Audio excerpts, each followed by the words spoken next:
დღემშვიდობისა BMG-ის პირდაპირ ეთერში ქალების ნარატივის დროა. მელიკა მეგუთნიშვილი ვარ და მომდევნო 1 საათის განმავლობაში გამორჩეულ საქმიანობთან ერთად საინტერესო ამბებს გაგიზიარებთ. დღევანდელ გადაცემაში უნდა ვისაუბროთ ჩვენი საზოგადოების ურსრულად განსხვავებულ, მაგრამ ყოველდღიურობასთან მჭიდროდ დაკავშირებულ თემებზე. გადაცემის პირველ ბლოკში განვიხილავთ განათლების სისტემას, სანამ ათობით სკოლა დანგრეულია და ბავშვები მცირე მეორე წლაში მიკროავტობუსებით დადიან სასწავლებლად. სამინისტრომ მთავარ პრიორიტეტად ერთიანი სასკოლო რეფორმების შემოღება გამოაცხადა. რამდენად ადეკვატურია ეს გადაწყვეტილება სისტემური კრიზისის ფონზე? თემაზე ექსპერტის მოსაზრებას მოვისმენთ სულ რამდენიმე წუთში. მეორე ნაწილში კი ვისაუბრებთ ურბანულ და ტურისტულ ეკონომიკაზე, როგორ იქცევა ველოსიპედი უბრალო ტრანსპორტიდან ცხოვრების სტილად და რამხელა პოტენციალი აქვს ველოტურიზმს საქართველოში. თუმცა მანამ სანამ ამ თემებს სტუმრებთან ერთად დეტალურად დავფარავთ, იქამდე ტრადიციულად მიმდინარე ბიზნეს სიახლეებს უნდა გადავხედოთ.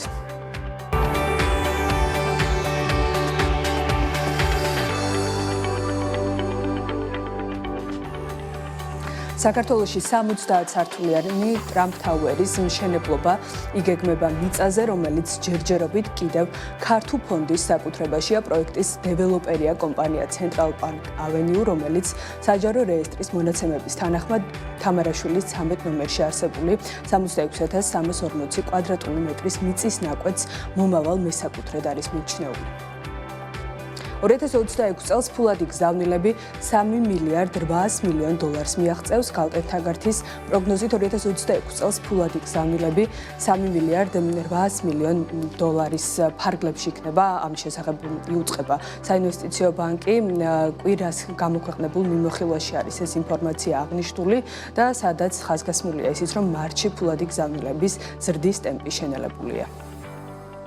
საქსტატმა 2026 წლის იანვარ-მარტის საგარეო ვაჭრობის ამსახველი ანგარიში გამოაქვეყნა, რომლის მიხედვითაც წლის პირველ კვარტალში ქვეყნის მიერ იმპორტირებული საქონლის მოცულობა $4 მილიარდ 140 მილიონი, რაც წინა წლის ანალოგიურ პერიოდთან შედარებით 7%-ით არის შემცირებული.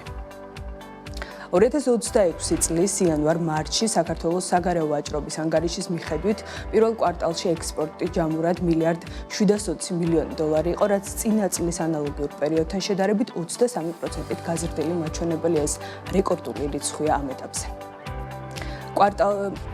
პირველ კვარტალში საერთაშორისო ვიზიტორების შემცირება მარტში ტურისტულ ვიზიტებზე ახლო აღმოსავლეთის ესკალაციის გავლენას ასახავს. ამის შესახებ გალტენთაგართის კვირის მიმოხილვაში არის აღნიშნული საინვესტიციო ბანკის შეფასებით ისრაელიდან, ირანიდან, სომხეთიდან, ინდოეთიდან და აზერბაიჯანიდან ვიზიტორების შემცირება, ევროკავშირიდან, თურქეთიდან, რუსეთიდან, ჩინეთიდან, უკრაინიდან და საუდის არაბეთიდან ვიზიტორების ზრდით დაბალანსდა. Tencent მიხეილ ლომთაძის კასპის უმსხვილესი აქციონერი გახდა. ამ შესახებ ინფორმაციას თავად კასპი ავრცელებს. ცნობილი ხდება, რომ Tencent-მა კასპის თანადამფუძნებელმა და ხელმძღვანელმა მიხეილ ლომთაძემ, ასევე მმართველი გუნდის საკვანძო წევრებმა და გრძელვადიანმა ინსტიტუციურმა ინვესტორებმა Bring Fintech Venture Funds-ისგან კასპის დაახლოებით 6 მილიონი ამერიკული დეპოზიტარული აქციის შესყიდვა დაასრულეს.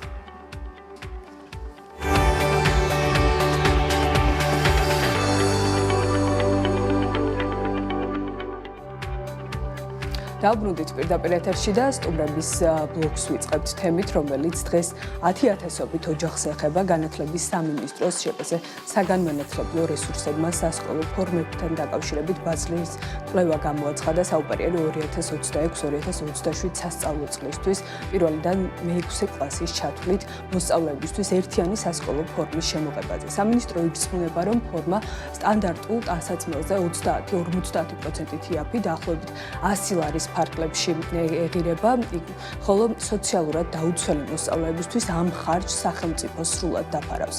მიზნად კი მშობლების ფინანსური ტვირთის შემცირება და პროცესის სახელმწიფო კონტროლის სახელდება. თუმცა ამ ინიციატივის ფონზე ჭრდილში რჩება განათლების სისტემის რეალური ტკივნეული პრობლემები. თბილისში ათობით სკოლა წლებია დანგრეულია და არ შენდება. ბავშვები მეორე და მესამე წლებში დამატებითი სატრანსპორტო ხარჯით დადიან სასწავლებლად.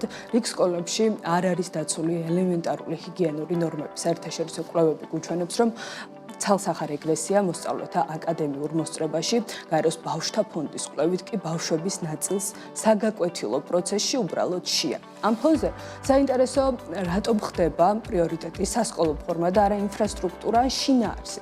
ჩვენი სტუმარია განათლების ექსპერტი მარიამ რამინაშვილი და თემაზე საუბარს მასთან ერთად განვაგრძობთ.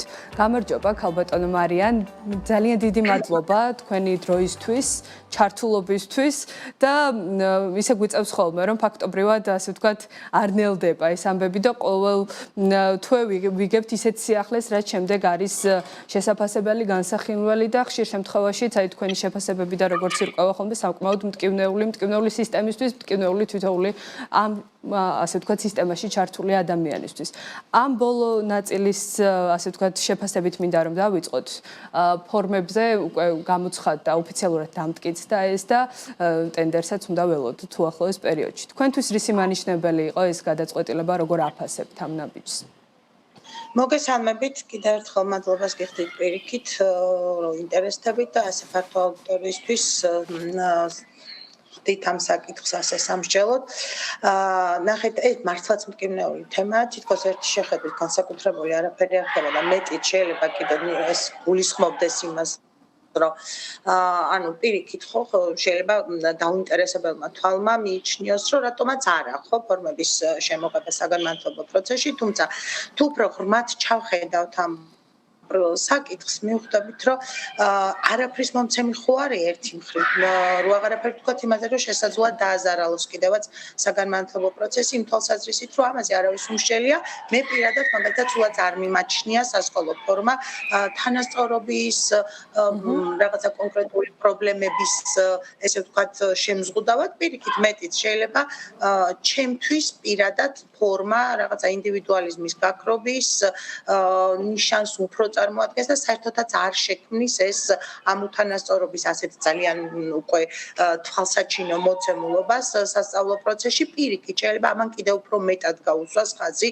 ამ სოციალური უთანასწორობის ნაწილს ზუსტადაც ფორმის მიღმა არსებული ატრიბუტების ხაზგასმაზე. მე უბრალოდ მგონია რომ ამით საგანმანათლებლო საზოგადოებას აწვდიან და განათლებით დაინტერესებულ საზოგადოებას უბრალოდ აწვდიან თვალსაჩინო სიახლეს ერთი შეხედვით რომელიც გაალამაზებს ან რაღაცა მნიშვნელოვან ნიშნულად წარმოდგება სახელმწიფოს მხრიდან შესრულებული საქმეების მაგრამ თავისთავად შინაარსზე და პროცესზე ეს პოზიტიურ გავლენას არ მოახდენს უბრალოდ იქნება ისე ხარჯი რომელიც არასწორად გაიწერა და არ შეეხო განათლების სისტემას პოზიტიურად. აი თქვენ აღნიშნეთ ზუსტადაც ეს მე რომ მკითხონ მაგალითად ვთქვათ დღეს ნომერ პირველი პრობლემა საგანმანათლებლო სისტემაში რა არის. მე დაუფიქრებლად ვიტყოდი სასკოლო შენობების ასეთი არასტაბილური, არასტანდარტული, ასეთი გაწელილი მშენებლობა, იმიტომ რომ ეს არაზიანებს მხოლოდ იმ ბავშვებს, რომლებიც სკოლებიც ამდენი წლის განმავლობაში არ შენდება. თავის მხრივ ეს უარყოფითად აისახება იმ სკოლებსა, სადაც ისინი შესახლებული არიან, იმიტომ რომ ჩათვალეთ, რომ ერთი არაშენებული სკოლა თავის მხრივ მეორე საგანმანათლებლო სკოლასაც ჩაითრევს იმ ნეგატიურ მოცემულობაში, სადაც სასწავლო ხარისხი არ თანმიმდევრულად აღარ ხორციელდება. შეუძლებელია თითოეული შენობა გათვლილია რაღაცა კონკრეტული მოსწავლეთა რაოდენობაზე. შესაბამისად, იქ ამ რაოდენობის გაორმაგება თუნდაც რა 50%-ით გაზრდა, აუცილებლად აისახება ორივე შენობაში მიმდინარე საგანმანათლებლო პროცესის არათანმიმდევრულობაზე და მის ხარისხზე. და გვაქვს კიდევაც ეს მოცემულობა, რომ აღარაფერი ვთქვათ იმაზე, რომ რამდენი თანხა იხარჯება გადაადგილებაში და შინაარსზე, რაც მთავარია და ბავშვის ფსიქოლოგიურ სტაბილურობაზე. ერთ-ერთი გადამწყვეტი მნიშვნელობა საგანმანათლებლო ხარისხის გაუმჯობესებისთვის არის სტაბილურობის განცდის გაჩენა მოსწავლეში. როდესაც მოსწავლე წლებია დადის სკოლაში, რომელიც თავისად არ მიაჩნია, მას ჩვენ ვერც საგანმანათლებლო თვითონ აკადემიური ხარისხის შესახებ ველაპარაკებთ, მიმართულებით, ვერც მის სოციალური აღზრდის სხვადასხვა ტიპის ქცევებზე ვმუშაობთ. ანუ ძალიან ბევრი პრობლემა იჩენს. მე უკვე მაშინ, როდესაც ეს მოსწავლეები სახელმწიფოში შემოვლენ როგორც მოქალაქეები, იმიტომ რომ მათ არ ექნებათ ისეთი ტიპის უნარები, რომელიც აი ამ დროს, მაგალითად, შენობის მოვლა პატრონობასთან დაკავშირებით, რაღაცა მიკუთვნებულობის ხარისხის გამომუშავებასთან და ამ უნარის ჩამოყალიბებასთან დაკავშირებით, სწორედ აი ამ პროცესში ყალიბდება. ჩვენ ხშირად ვეუბნებით ხოლმე მშობლებს, რომ ეცადეთ, რომ ძალიან ხშირად არ უცვალოთ თქვენს შვილებს საგანმანათლებლო გარემო, იმიტომ რომ ეს უარყოფითად აისახება მათ აკადემიურ ნაწილზე. ფაქტობრივად ახლა ჩვენ რას ვაკეთებთ, რომ სახელმწიფო განზრახ აკეთებს ამ მოცემულობას, რომ ასეთი ტიპის პრობლემები უკვე სტანდარტულიც კი გახდეს და რაღაცა ესეთი მივეჩვიეთ თითქოს და ერთი მხრივ აი როგორც აღნიშნეთ, ტოვებს ეს მომთაბარეობა ფსიქოლოგიურთან ერთად არანაკლებ აკადემიურ კვალს ეს თანაბრად ჩათვალეთ, რომ აი ეს ადამიანი ეს აუცილებლად ამ ბავშვების მოქალაქეობრივ ცნობიერებას ჩამოყალიბების პროცესში აუცილებლად დააჩნდება, იმიტომ რომ ეს მიკუთვნებულობის განცდა, ვთქვათ, იქ აჩენს განცდას საკუთრების შეგრძნების, მოვლის, პატრონობის, ემპათიის, დამოკიდებულებების, სხვადასხვა ტიპის დამოკიდებულებების გამომუშავებაზე, რომელიც მათ უბრალოდ არ უმუშავდებათ, როდესაც ისინი სტუმრად არიან თან გაურკვეველი ვადით, რომ ამა თუ იმ სკოლაში. თავისთავად ეს იმ ინფრასტრუქტურაზეც ძალიან დიდ უარყოფით გავლენას ახდენს, იქიდან გამომდინარე, რომ აი ეს უცხო ადამიანი ისე არ უვლის იმ შენობას, რომელიც მის კუთვნილებაში არის და თავის მხრივ, რაც ჩვენ ძალიან გვაკლია სასწავლო პროცესში, არაფორმალური განათლების ესე ვთქვათ, ნაწილი ჩვენ მოსწავლეების აღზრდის პროცესში უკვე იკვეცება, ხო? იმიტომ რომ არაფორმალური განათლება ეს არის სასწავლო სტანდარტული სავალდებულო საგანმანათლებლო პროცესის შემდგომ, ხო? რომელსაც მონაწილეობა უნდა მიიღოს სკოლამაც, უნდა შესთავაზოს ბავშვს სხვადასხვა ტიპის აქტივობები, მაგრამ როდესაც მას შემოსახლებული ყავს სხვა სკოლა, ბუნებრივია ის ვეღარ იყენებს მის ინფრასტრუქტურას ისე, როგორც ვთქვათ, ეს საჭიროა საერთო საგანმანათლებლო პროცესის. ქალბატონო მარიამ, ცოტა დრო გვაქვს და მინდა რომ რამდენიმე თემა კიდევ მოვასწროთ, აი გაეროს კვლევაც აღვნიშნე შესავალში და ამაზეც მინდა რომ ყურადღება გავამახვილოთ. კვლევა აჩვენებს, რომ სკოლაში გარკვეულ ნაწილს ბავშვებს უბრალოდ შეათ და რაც თავის მხრივ ასევე გავლენას ახდენს შემდეგ უკვე სასწავლო პროცესზეც. ხო, ჩვენ ბოლო წლებია გვესმის, რომ უფასო, ასე ვთქვათ, კვება უნდა დაინერგოს სკოლებში. არაერთ მინისტრს გაუკეთებია ამაზე განცხადება, დაპირებაც ყოფილა, აი ლამის ასე ვთქვათ, უკვე ვადებიც დათქმული, თუმცა აგერ 2026-ია და გავიგეთ, რომ წელსაც არ დაინერგება ეს პროგრამა. არ ვიცი, თქვენი შეფასებით, ვერ თუ არ პოულობს რესურსს თითქმის 3 მილიარდიან ბიუჯეტში სამინისტრო, რომ აი ეს პროგრამა განახორციელოს. კიდევ ერთხელ მინდა გითხრათ, რომ ამას არაფერი განსაკუთრებული კვლევა არ ჭირდებოდა. არსებობს კონკრეტული მოდელი, ესტონური მოდელი, სადაც ვთქვათ, იმუშავა სასკოლო კვების ნაწილმა პოზიტიურად აისახა მოსწავლეების სოციალურ ჯანმრთელობასა და მათ აკადემიური ხარისხის გაუმჯობესებაზე. ამიტომ ჩვენ როგორც ამ მოდელის თან ახლოს მყოფითავს განვითარებისა თუ წინარე ისტორიის მიხედვით თავისუფლად შეგვეძლო გამოგვეყენებინა მათი გამოცდილება საკუთარ გამოცდილებად. სამწუხაროდ მე მაგალითად გულწრფელი რო ვიყო, ასეთი გაცდა მრჩება, სადაც უფრო მეტი ადამიანია მთავრობის გარკვეული მოცემულობიდან დაინტერესებული ამა თუ იმ ბიზნეს საქმიანობის ჩართულობით, ვთქვათ, იმ მიმართულებით ავითარებენ საგანმანათლებლო სისტემაში რაღაცა სიახლეებს.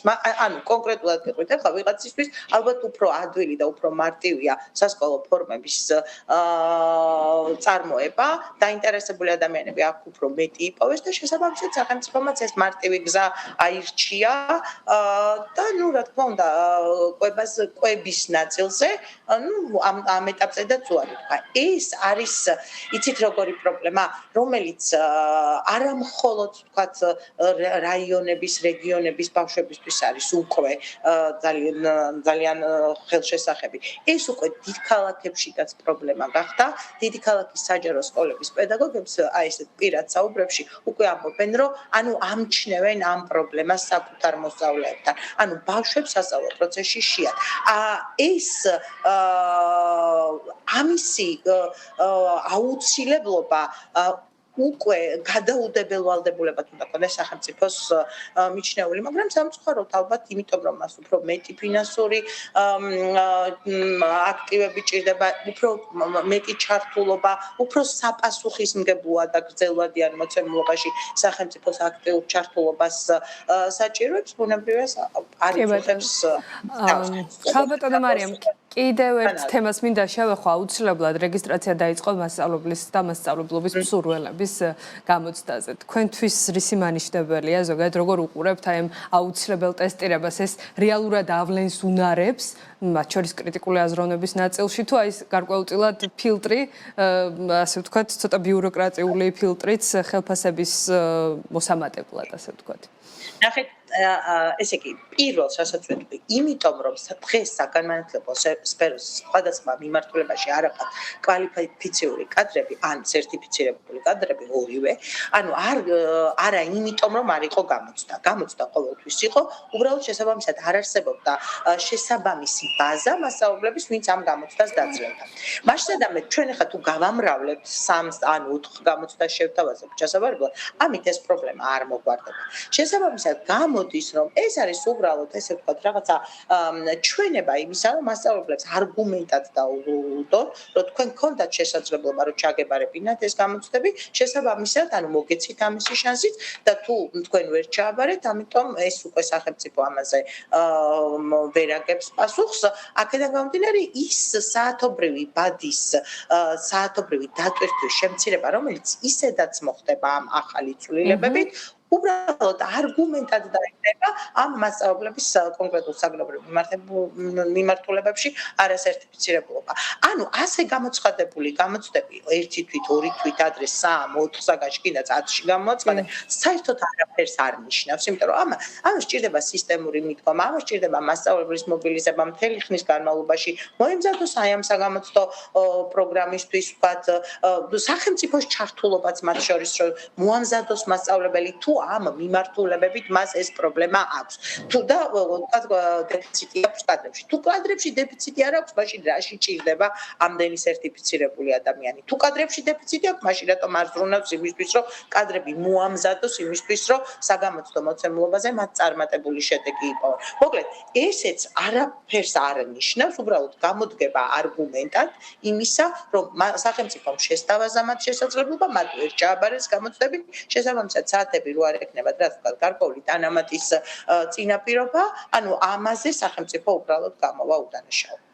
ხო, და ისედაც რაღაცა საშუალო ხელფასი არის საშემოსავლოს გამოკლებით 1214 ლარი. ეს რამდენად ადეკვატურია, აი საერთაშორისო პრაქტიკასაც რომ გადავხედოთ, მასწავლებლის ასეთი ანაზღაურება, რომ მე კიდე მოვთხოვოთ, ასე ვთქვათ, რომ იყოს სრულყოფილი სასწავლო პროცესი. ის პრობლემა ჩვენი სახელფასო გამოთვლის პრობლემა არ შეცვლილა უკვე 10 წლებია, რაც ასევე სერიოზულ პრობლემას იწვევს და საკმაოდ ისეთი ვრცელი საკითხია, მაგრამ და მარტივად გეტყვით, დღეს საერთაშორისო პრაქტიკას თუ ავიღებ, კონკრეტული საგაკვეთილო პროცესის ჩატარებაში მასწავლებელს ანაზღაურებას არ აძლევენ მხოლოდ. ანუ მასწავლებელი ფასდება, მისი შრომა ფასდება დაგეგმილი, ჩატარებული და შეფასებული საგაკვეთილო პროცესების მიხედვით, რომელიც საკმაოდ ისეთი მნიშვნელოვანი საკითხია, რომელიც ძალიან პოზიტიურად აისახება მერე მოსწავლის ხარისხზეც, სწავლის ხარისხზეც. ამიტომ აქედან გამომდინარე, ის თანხა, რასაც ჩვენ უკვე 10 წლების განმავლობაში შემუშავებული ფორმულით მასწავლებელს ყოველწლიურად ვაძლევს, უბრალოდ ეს არის ესეც სხვა შორის იმის შედეგია, რომ კონკრეტული საარჩევნო პროცესების წინ მასწავლებლების გულის მოსაგებად გამოაცხადებენ ხოლმე რაღაცა კონკრეტულ დანამატს.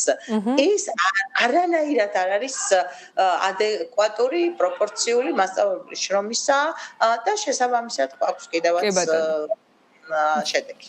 და ბოლოს კიდევ ერთი მტკივნეული თემა და ამაზეც ძალიან საინტერესოა და მნიშვნელოვანი თქვენი შეფასება სამწუხაროდ როგორც აჩვენებს ხოლმე საერთაშორისო კვლევების საგანმანათლებლო რეიტინგები საქართველოს აჩვენებს უდმივ რეგრესს. რა არის თქვენ როგორ ფიქრობთ ის ფუნდამენტური მთავარი შეცდომა, რაც აი ამ სასწავლო პროგრამაში არსებობს და ვერ ვასწორებთ და რაც პრინციპში არის შემდეგ უკვე ასახული აი ამ შედეგებში. სასწავლო პროგრამებში ასეთი ფუნდამენტური და ასეთი მნიშვნელოვანი პრობლემა არ არის. პრობლემა არის იმაში, რომ სასწავლო პროცესი უნდა იყოს აღჭურვილი შესაბამისი რესურსით და ადამიანური რესურსის გადამზადება უნდა ხდებოდეს მოთხოვნის გამოწვევების შესაბამისად. ერთიც და მეორეც ფაქტობრივად ნულზეა, უკვე ათეული წელია ქვეყანაში. ანუ სასწავლო რესურსად მე არ განვიხილავ სასწავლო ფორმას. სასწავლო რესურსი არის ის манипуლატივები, ის დამხმარე საშუალებები, რომელიც მასწავლებელს სჭირდება სასწავლო პროცესში მოსწავლის мотиваციის, მისი სასწავლო პროცესის სრულყოფილად ჩატარებისთვის, რაც ფაქტობრივად საჯარო სკოლებში სახელმწიფო ამ მიმართულებით საერთოდ არ ზრუნავს. და მეორე, ასევე მუდმივად ჭირდება მასწავლებელს სიახლეებით აღჭურვა. ანუ როგორც მსოფლიოს მასშტაბით, ისევე ვთქვათ, რაღაც კონკრეტული კვლევების განხორციელება თვითონ ქვეყანაში, ამ კვლევების შედეგების შესაბამისად გარკვეული პრევენციების შემუშავება და მე ამაზე დაყრდნობით მასწავლებლებისთვის ვთქვათ რაღაცა კონკრეტული გამოსავლის მიწოდება. ასეთი რამ ასევე არ მოხსენდება უკვე ძალიან დიდი ხანია და ეს ყველაფერი ბუნებრივია კომპლექსურად ქმნის იმ პრობლემას, რომ ჩვენ მოსწავლეებს ვერ ვაწვდით იმ ცოდნას, რომელიც ჭირდება მას ამ ეპოქაში. ჩვენ მას ვასწავლით ისევ სტანდარტულად, ისევ ფაქტობრივი ცოდნით აღჭურვად, რაც დღევანდელი მოწამლობისთვის უკვე შეუსაბამო ცოდნა. კი ბატონო და ბოლოს აი ყველაზე დიდ გამოწვევას, ასე ვთქვათ, პრობლემას დღეს თქვენ რაში ხედავთ და აი მოგვარების გზაც როგორ მიგაჩნიათ? მათ შორის აი სიახლეებით გვეწევა იმდენი, რომ აი რაზე ვკონცენტრირდეთ, ჩვენთვისაც რთულია, მაგალითად ბოლოს ახლა ნიშნების აღიარებაზე, რომელიც ასე ვთქვათ, უცხოეთში სწავლის შემდეგ იქნება სრულად სკოლის პრეროგატივა, ხო? აი არ ვიცი, როგორ უნდა ვკონცენტრირდეთ რეალურ პრობლემაზე, მათ შორის ეს თამდევი გამოწვევებით, სად მივყავართ საბოლოოდ რა სურათს ქმნის? ნახეთ, მე რო ძალიან ბევრი არ მომივიდეს საუბარი. ყველა მიმართულებაში ჩვენ გვაქვს სერიოზული გამოწვევები, მაგრამ ყველაფერს აქვს ერთი საწყისი.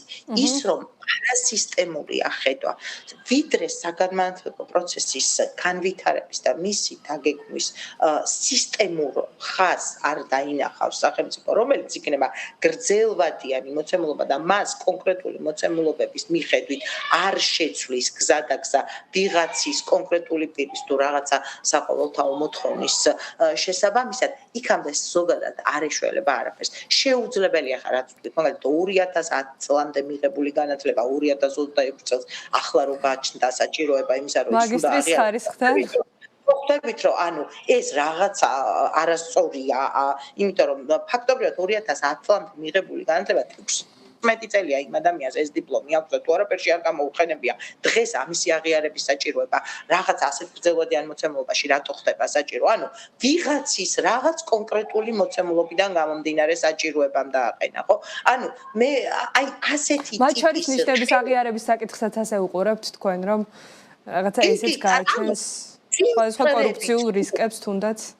აუცილებლად მოიცავს, თავისთავად ხდება, როდესაც ესეთი არასტანდარტული, არასტაბილური დამოკიდებულებაა და რაღაც სისტემა არ ვითარდება ერთი ხაზის მიხედვით, სადაც ვთქვათ, გადახვევა აღქმულია როგორც სისტემის შეფერხება, იმიტომ რომ წინსწრებით თუ არ გავიაზრეთ ეს პროცესი, სად მივდივართ და რა მომენტში რას ვამატებთ, ეს ყველაფერი ყოველთვის იქნება ქაოტური. მე აი ძალიან ალისა საოცრებათა ქვეყნიდან ალბათ ყველას გვაქვს ხო წაკითხული. როდესაც იცი და იქ არის ესეთი დეტალი, როდესაც შენ არ იცი სად მიდიხარ, ყოველთვის აღმოჩნდები იქ, სადაც არ გინდა. ანუ ეგ არის მთავარი მოცემულობა, რომ ჩვენ მივდივართ ამ რაღაც სიბნელეში, არ ვიცით სად და ყველა ჯერზე ვართ იქ, სადაც არ გვინდა რომ ვიყოთ. და ეს არის ძალიან ლოგიკური. ეს უკვე ლოგიკურია, რომ იქ ვართ, სადაც არ უნდა ვიყოთ. ამიტომ მთავარი არის, რომ არსებობდეს პოლიტიკა აზრებული და ეს ყველაფერი ძალიან დიდი მადლობა ქალბატონო მარიამ, როგორც ყოველთვის საინტერესო ანალიზისთვის, საჭირო აქცენტებისთვის და იმ თემების დეტალურად დაფარვისთვის, რაზეც ჩვენ დღეს ვისაუბრებთ. მარიამ რამინაშვილს, განათლების ექსპერტს უსმენთ. ახლა პირდაპირ ეთერში ჩვენ კი ვაგრძელებთ გამოშვებას კვლავ განათლების სფეროზე ფოკუსით საქართველოს სტატისტიკის ეროვნული სამსახურის ინფორმაციით 2025 წლის მეოთხე კვარტალში საქართველოში განათლების სექტორი სექტორის საშუალო ხელფასი 1517 ლარია, საშემოსავლოს გამოკლებით კი 1214 ლარი. წლიური ცვლილება 8%-ია. საქართველოს მონაცემების პარალელურად კი საინტერესოა რა მდგომარეობაა მსოფლიოში და კონკრეტულად მასწავლებლების ხელფასების სხვადასხვა ქვეყანაში როგორ გამოიყურება. ამის შესახებ სიუჟეტი მოგიბზადეთ და დეტალებს გაგიზიარებთ ჩვენ კი რეკლამის შემდეგ გიბრუნდებით. მსოფლიოში მასწავლებლის პროფესია ერთგვარ პარადოქსს ქმნის. ზოგიერთ ქვეყანაში ეს 6 ნიშნა შემოსავლის მქონე კარიერაა. სხვაგან კი ანაზღაურება 10 წლეულების გამოცდილების შემდეგაც შედარებით დაბალ ნიშნულს რჩება. OECD-ის ანგარიშის მიხედვით, რომელიც 2022 წლის კორექტირებულ მონაცემებს ეყრდნობა ზედა საფეხურის მასწავლებლების ხელფასებს, შორის განსხვავება მკვეთრად გამოხატულია. ლიდერ პოზიციას ცალსახად ლუქსემბურგი იკავებს. პატარა, მაგრამ ერთ-ერთი ყველაზე მდიდარი ევროპული ქვეყანა, ძლიერი ფინანსური სექტორი, სადაც განათლებაში მაღალი ინვესტიცია ტრადიციული პრიორიტეტია. აქ მასწავლებლების წლიური საწყისი ხელფასი თითქმის $100,000 აღწევს, ხოლო მაქსიმალური $170,000 აჭარბებს. მნიშვნელოვნად მაღალი ანაზღაურებით გამოირჩევა გერმანია, ევროპის უდიდესი ეკონომიკა, ინდუსტრიული ბაზითა და ძლიერი საჯარო სექტორით, სადაც მასწავლებლობა სტაბილურ და პრესტიჟულ პროფესიად ითვლება. მიუხედავად ამისა, მისი მაჩვენებლები ლუქსემბურგს მაინც ჩამორჩება და 90-დან $122,000 შორის მერყეობს. მსგავსი სურათია შვეიცარიაში. ცხოვრების მაღალი სტანდარტისა და ძლიერი ფინანსური სისტემის მქონე ქვეყანაში, სადაც ხელფასები ზოგადად მაღალია, თუმცა ლუქსემბურგთან შედარებით სხვაობა კვლავ თვალშისაცემია და აქ მასწავლებლის წლიური ანაზღაურება $89,000-დან იწყება და $130,000-საც კი აღწევს ხოლმე. საშუალო ჯგუფში გვხვდება ნიდერლანდები, ინოვაციებზე ორიენტირებული მაღალი პროდუქტიულობის მქონე ეკონომიკაში, სადაც მასწავლებლების ხელფასი დროთა განმავლობაში ერთ-ერთი ყველაზე სწრაფად მზარდია. საწყისი $58,000-ია, თუმცა ეტაპობრივად იზრდება და $127,000-საც კი აღწევს. ანალოგიური ტენდენციაა კანადაში. განვითარებული რესურსებით მდიდარი ქვეყანაა საჯარო განათლების ძლიერი სისტემით. აქ საწყისი ხელფასი შედარებით დაბალია, თუმცა კარიერული ზრდის შედეგად მნიშვნელოვნად იზრდება და $87,000 აჭარბებს.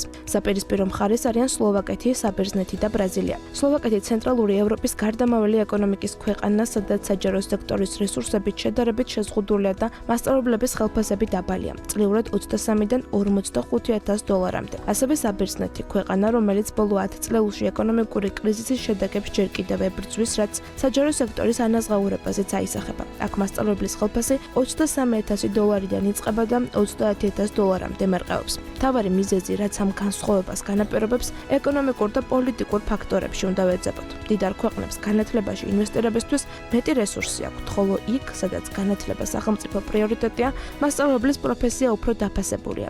ასევე მნიშვნელოვან როლს პროფკავშირების გავლენა, კარიერული ზრდის სისტემები და ცხოვრების ღირებულება თამაშობს. შედეგად გლობალური სურათი ნათელია. მასწავლებლის ანაზღაურება პირდაპირ ასახავს, რამდენად სტრატეგიულ მნიშვნელობას ანიჭებს ქვეყანა განათლებას.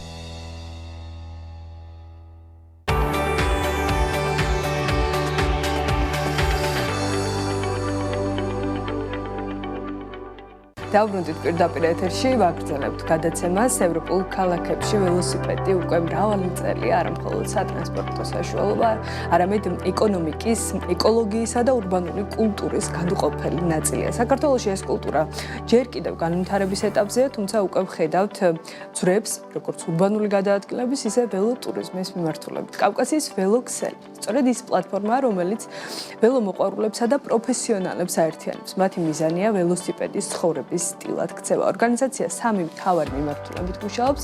ერთი ეს არის საგანმანათლებლო პროექტები, მეორე სპორტული ღონისძიებები და მესამე, რაც ეკონომიკურად განსაკუთრებით საინტერესოა, ველოტურები საქართველოს მასშტაბით. რა პოტენციალი აქვს ველოტურიზმს ჩვენს ქვეყანაში, არის თუ არა შესაბამისი ინფრასტრუქტურა და როგორ იცვლება მოთხოვნა ამ ეკოლოგიურ ტრანსპორტზე. ჩვენი სტუმარია კავკასიის ველოქსელის დამფუძნებელი მარი მიხელიძე და ყველა აქტუალურ კითხვაზე პასუხს ახლა მისგან შევიწყობთ. ძალიან დიდი მადლობა პირველ რიგში თქვენი დროისთვის, სტუმრობისთვის ჩვენთან და მადლობა იმისთვის, რომ ჯანსაღი ცხოვრების პოპულარიზაციას და ჯანსაღ ტრანსპორტს, ასე ვთქვათ, ასე ერთგულად მიყვებით და ცნობიერებასაც ამაღლებთ მთელი ქვეყნის მასშტაბით. ძალიან დიდი მადლობა თქვენ მოწვევისთვის. გიხარია რომ შემიძლია რომ ველოსიპედზე თქვენი ეთერის საშუალებითაც კი, დღეს სრულად და ბოლომდე ამ თემაზე ვისაუბრებთ, მაგრამ მინდა რომ შექმნის იდეით დავიწყოთ, აი როგორ დაიბადა ეს კავკასიის ველოქსელის, ეს იყო მოყვარულთა გაერთიანება, პროფესიონალები ჩაერთნენ თავიდანვე და რა საჭიროება დაინახეთ ბაზარზე, რომ უკვე აი ამ ყველაფრით გეპასუხავთ ამ გამოწვევისთვის. ძალიან საინტერესო იყო შექმნის პროცესიც, იმიტომ რომ ჩვენ ვიყავით ველოსიპედისტების ჯგუფი, რომელიც თბილისის ველომოყვარულთა კლუბის, ესეთ Facebook ჯგუფი იყო, მის რაღაც აქტივობებში ვიღებთ მონაწილეობას და შემდეგ უკვე მივხვდით, რომ ძალიან ბევრად მეტი რამე გვჭირდებოდა იმისთვის, რომ უსაფრთხოდ გვევლო, მაგალითად, ველობილიკები და კიდევ სხვა ბევრი რამ, რაც ამ პროცესში, ამ წლების განმავლობაში გავაკეთეთ, ეს 2019 წელს მოხდა, როცა დავაარსეთ. შემდეგ უკვე ბევრი რამ ვისწავლეთ ამ პროცესში, ველოტურების ჩვენით დაორგანიზება, ჩვენით დაგეგმვა და მივხვდით, რომ კიდევ ბევრი სხვა რაღაც შეგვეძლო აღმოგვეჩინა.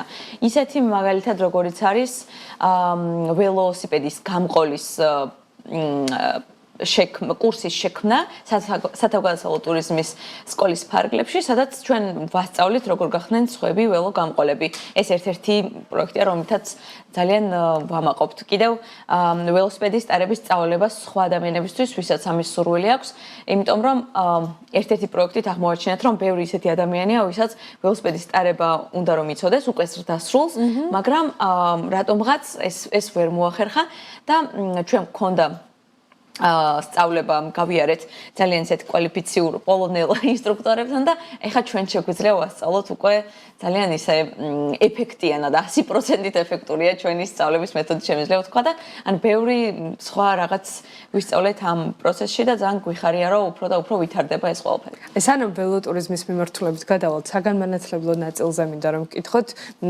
აი ამ წლების განმავლობაში რამდენად გამოიკვეთა მოთხოვნა, ინტერესი, მათ შორის პროფესიულ დონეზე სწავლასთან დაკავშირებით და აი მომართვიანობაც როგორია დინამიკაში, რამდენად ამართლებს ეს მიმართულება. დიახ, რაც შეეხება ველოსიპედის გამყოლის სწავლებას 2023 წელს დავიწყეთ და დასაწყისში ჩვენც ცოტა სხვა პროგრამა გქონდა, შემდეგ უკვე პრაქტიკით და ტრენინგით სხვა მოდელამდე მივედით.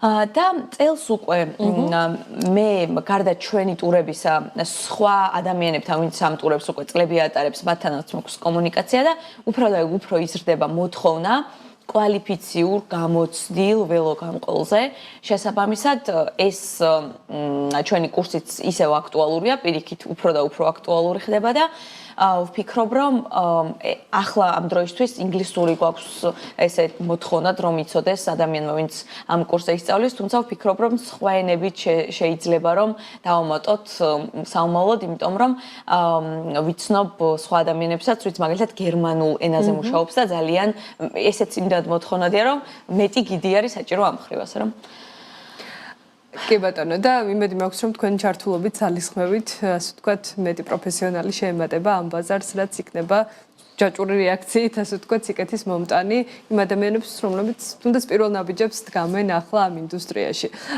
ველოტურიზმზეც მინდა რომ გადავიდეთ და როგორც ვიცი უკვე მრავალი წელია ორგანიზებას უწევთ სხვადასხვა ველოტურებს მთელი ქვეყნის მასშტაბით ხო მათ შორის მთიან რეგიონებსაც არელიდებით ხოლმე და ზოგადად ბაზარი რომ შევაფასოთ ჯერ როგორია რამდენი დიდი პოტენციალი გვაქვს აი ამ ტიპის ტურიზმის თვალსაზრისით და დაინტერესება როგორია როგორც ადგილობრივი ასევე უცხოელი ვიზიტორების მხრიდან ველოტურიზმის დაახლოებით აი 1999 წლიდან იღებს სათავეს მაგ დროს მე ძალიან პატარა ვიყავი მაგრამ იმ დროიდანვე ტარდება ეს ველოტურები და ახლა რა ეტაპზეც არის ქართველების მხრიდანაც გაზრდილი აქტივობა და როგორც გითხარით სხვა კომპანიებთანაც მაქვს კონტაქტი და ისინიც აღნიშნავენ რომ უფრო მეტი ადამიანი ერთვება მათ შორის გაზრდილია მოთხოვნა კორპორატიული მიმართულებითაც ანუ როცა კომპანიები მოგმართავენ ხოლმე რომ მათი თანამშრომლებისთვის ჩავატაროთ ველოტურები და ასევე ძალიან ისეთი საინტერესო მიმართულება სხვადასხვა ქვეყნებიდან როცა ჩამოდიან ხოლმე წელს მაგალითად მიუხედავად იმისა რომ აი რაღაც საომარი სიტუაციებია ბევრ ქვეყანაში და ამ ხრივ ცოტა შეფერხება იყო. მიუხედავად ამისა, მაინც წინა წლებთან შედარებით უფრო გაზრდილია მოთხოვნა ჩვენ მაგალითად პირველად გვეყოლება წელს ახალი ზელანდიიდან ჯგუფი და ძალიან მიხარია ეს ამბავი. ძალიან საინტერესოა და აი თუ გაქვთ უკვე ამ წლის გეგმა, მათ შორის ზაფხულის თუნდაც შემოდგომის სეზონისთვის გაწერილი, ძირითადად რა მიმართულებებზეა მოთხოვნა, სად მიყავთ ხოლმე ეს ადამიანები და აი თქვენს ველოტურში, ასე ვთქვათ, რა შედის, რა მარშრუტები ერთიანდება ძირითადად? დიახ, გეტყვით ყველაფერს.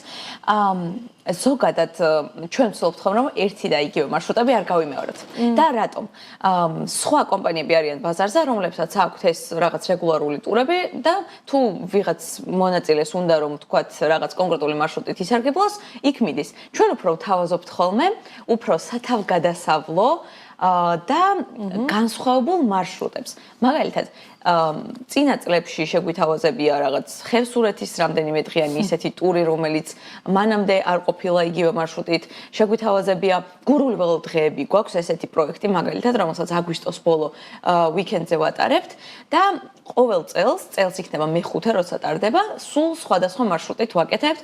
წელს გვაქვს ასევე გეგმა 2 ან 3 დღიანი ტური რაჭაშიც გავაკეთოთ, ესეც ძალიან ორიგინალური მარშრუტით, რომელიც წინა წელს დავგეგმეთ და ერთი ტური ძალიან გვინდა კიდევ რომ გავიმეოროთ ვაშლოვანში, იმიტომ რომ ერთხელ ჩავატარეთ და ახლა განსხვავებული მარშრუტითაც გვინდა რომ შევთავაზოთ და სულ ვცდილობთ ხოლმე რომ რაღაც ისეთი საინტერესო რაღაცები გავაკეთოთ და ერთი მარშრუტი გვაქვს კიდევ ფშავში, რომელსაც ესე აღმოჩენას ვეძახი უფრო, ანუ კი რა თქმა უნდა არსებობს და ვიღაცებს გაუვლიათ, მაგრამ როგორც ესეთი ველოსიპედისტების მარშრუტად არ ითვლება და მანდაც გვინდა რომ ხალხი ეს ყველაფერი არის 2026-ის გეგმა, რაც გაქვთ მონიშნული.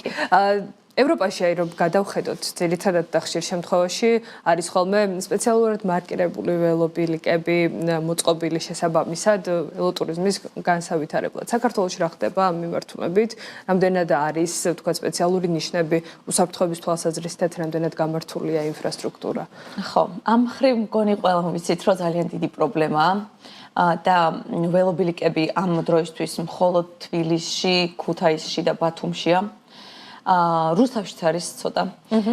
თუმცა როგორც გადაცემამდე საუბრისას აღნიშნავდით, ჩვენ დაკავშირება ჭირდება, ბევრი რამ ჭირდება იმისთვის, რომ გაუმჯობესდეს და მივიდეს თუნდაც გერმანიის დონემდე. გერმანია ჯერ კიდევ, ანუ მე გერმანიასთან არ მივიჩნევ რაღაც საუკეთესო მოდელად არსებობს, როცა არსებობს რაღაც დანია, ნიდერლანდები და ამასთან დაკავშირებით ვიტყოდი, რომ დავიწყეთ უკვე კარგია. მიუხედავად იმისა, რომ ბევრი წლით ჩამოვრჩებით, რომ დავიწყეთ კარგია და ერთი რაღაც მინდა კიდევ აღნიშნო, რომ გუშინ საღამოს ვნახე ორი ინიციატივა ორბელიანი მეტის პლატფორმაზე, რომელიც იყო ფოთიდან და ერთ შემთხვევაში აქტივისტი, ველოაქტივისტი და მეორე შემთხვევაში სკოლის მასწავლებელი აპირებენ, რომ ველოსიპედით სიარული ასწავლონ უსაფრთხოდ ქალაქში გადაადგილება ბავშვებს და ესეთი ინიციატივა აქვს და ამის ვიდეოები შემხვდა და ძალიან მიხარია, იმიტომ რომ ესეთი რაღაც აქამდე არც მქონია ამის გამოცდილება, რომ ვიღაცები ესე დაინტერესებულიყვნენ და ორგანიზება გაეწიათ ესეთი რაღაცებისთვის და ვფიქრობ, რომ ანუ უფრო და უფრო მეტ ადამიანს ეხება და უფრო და უფრო მეტი ადამიანი იაზრებს ველოსიპედის დადებით მხარეს და როგორც ქალაქში გამოყენებას აპირებს, ასევე ტურისტული მიმართულებითაც. ძალიან დიდი მადლობა.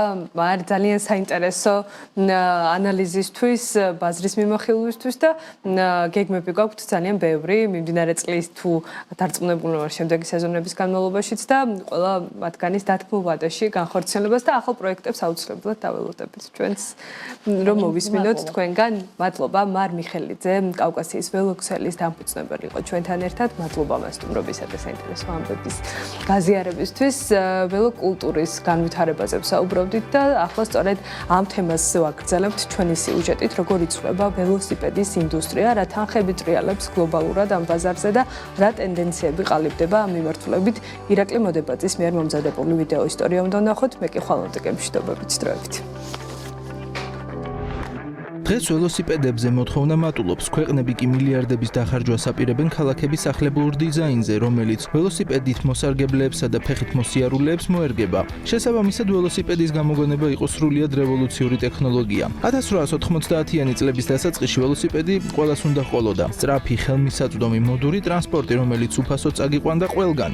ველოსიპედის ტარება თითქმის ყველა შეეძლო და თითქმის ყველა მისწავლა კიდეც, მაგრამ ყველაზე მეტად ველოსიპედს მსოფლიოს საშუალო და მუშათა კლასი იყენებდა. ისტორიაში პირველად მასას სურვილისამებრ გადაადგილება შეეძლო. ძვირადღირებული ცხენები და ეტლები აღარავის ჭირდებოდა. ველოსიპედის წარმოება ამერიკის უდიდესი და ყველაზე ინოვაციური ინდუსტრია გახდა. პატენტზე განაცხადების მესამედი ველოსიპედს ეხებოდა.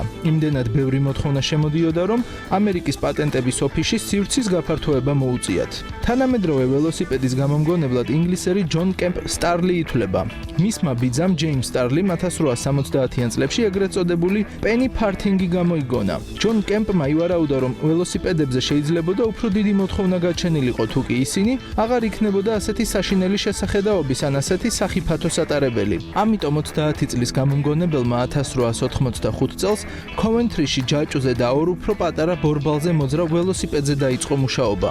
რამდენიმე პროტოტიპის გამოცდის შემდეგ მან შექმნა უსაფრთხო ველოსიპედი როვერი, 20 კილოგრამიანი მანქანა, რომელიც მეტნაკლებად ჰგავს დღევანდელ ველოსიპედს. როდესაც 1886 წელს სტარლის გამოგონება ველოსიპედის გამოფენაზე პირველად აჩვენეს, თავიდან უცნაურობად შეაფასეს. 2 წლის შემდეგ, როდესაც მას ახლად გამოგონებული პნევმატური საბურავი მიუმატეს, რომელიც ბორბლებს არა მხოლოდ სირბილეს მატებდა, არამედ 30%-ით სწრაფად გადაადგილების საშუალებასაც იძლეოდა, ჯადოსნური შედეგი მიიღეს. ველოსიპედების შემქმნელებმა მთელ მსოფლიოში საკუთარ ვერსიაზე მუშაობა დაიწყეს.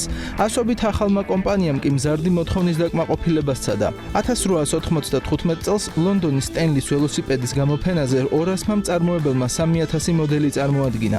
იმ დროის ერთ-ერთი უდიდესი მწარმოებელი იყო Columbia Bicycles. ავტომატური საამწყობო კონვეიერის დახმარებით მათ ქარხანას ჰარტფორდში წუთში ერთი ველოსიპედის აწყობა შეეძლო. ველოსიპედზე დაუცხრომელმა მოთხოვნამ სხვა წარმოებების გაჩენასაც შეუწყო ხელი. ბურთულა საკისარი, მავთული თვლების მანებისთვის, ფოლადის მილები თუ ზუსტი იარაღები. მარკეტინგული სტრატეგიები, მაგალითად გეგმური ცვეთა და ყოველწელს ახალი მოდელების გამოშვება, სწორედ ველოსიპედით ვაჭრობის დროს 1890-იან წლებში გამოჩნდა. ამერიკის დასავლეთში 1897 წლის გაზაფხულზე ამერიკის არმიის 25 პოლკმა Buffalo Soldiers-ის სახელით ცნობილმა სამხედრო ერთეულმა ფორტ მისულიდან სენტ-ლუისამდე 3060 კილომეტრი გაიარა, რათა ეჩვენებინა, რამდენად გამოსადეგი იყო ველოსიპედი სამხედრო ძალებისთვის.